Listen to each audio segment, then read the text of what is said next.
where Hamas has accused Israel of planned massacres after over 17 Palestinians were killed in Gaza City and around 50 people have been missing. Gaza civil defense teams have said that they have found at least 60 bodies after Israeli forces have withdrawn partially from the Tel Aviv and continues to recover the dead and wounded from destroyed streets and buildings in the area. Hamas officials have claimed that Israeli military directed thousands of Palestinians in eastern Gaza City to move to western and southern neighborhoods and then opened fire on them once they arrived. Meanwhile, US President Joe Biden has hinted at the progress in ongoing diplomatic efforts to achieve a ceasefire deal in Gaza and has said that both Israel and Hamas have agreed for a framework.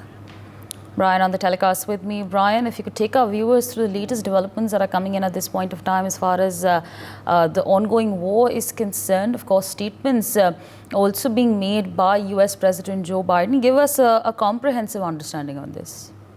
Well, Asabri, over 70 Palestinians were killed in a violent incident in Gaza yesterday, with Hamas officials accusing Israeli authorities of orchestrating a planned massacre. Now, Ismail Tawata, who is the Director General of Hamas Government Media Office, claimed that the Israeli military directed thousands of Palestinians in eastern Gaza to move to western and southern neighborhoods and then open fire on them once they arrived. He further also disclosed that rescue crews have also recovered 70 bodies from the Tal al-Hawa area, with at least 50 people still missing.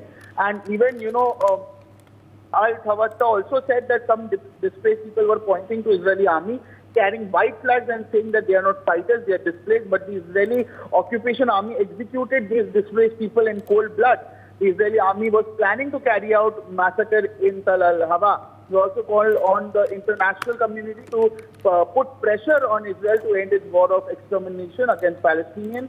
And even United Nations spokesperson Stephanie Dujarric also condemned the recovery of the bodies in Gaza City, calling it yet another tragic example of the toll on civilians in the ongoing conflict. And this incident also adds to a series of devastating events that have caused significant loss of lives and displacement in Gaza. The death toll from incident has risen to over 70, with many others injured as well. And even the UN has also reiterated its call for an immediate humanitarian ceasefire and unconditional release of all hostages taken during the conflict.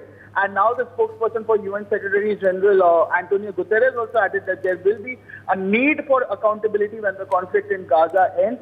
But right now he says that the people are hungry and people need water and people need medical help, and that's what they are trying to do in the middle of the combat. And since, yes, Israel's war on Gaza erupted in October, the West Bank has also seen a surge in violence. And according to Palestinian officials also, Sabri, at least 553 Palestinians have been killed by Israeli forces and settlers in the West Bank, and 9,510 have been detained. About 3 million Palestinian lives in Israeli-occupied West Bank, where there are more than 500,000 Israelis residing in over 100 settlements. Yes. For more such videos, subscribe to the NewsX YouTube channel, hit the bell icon.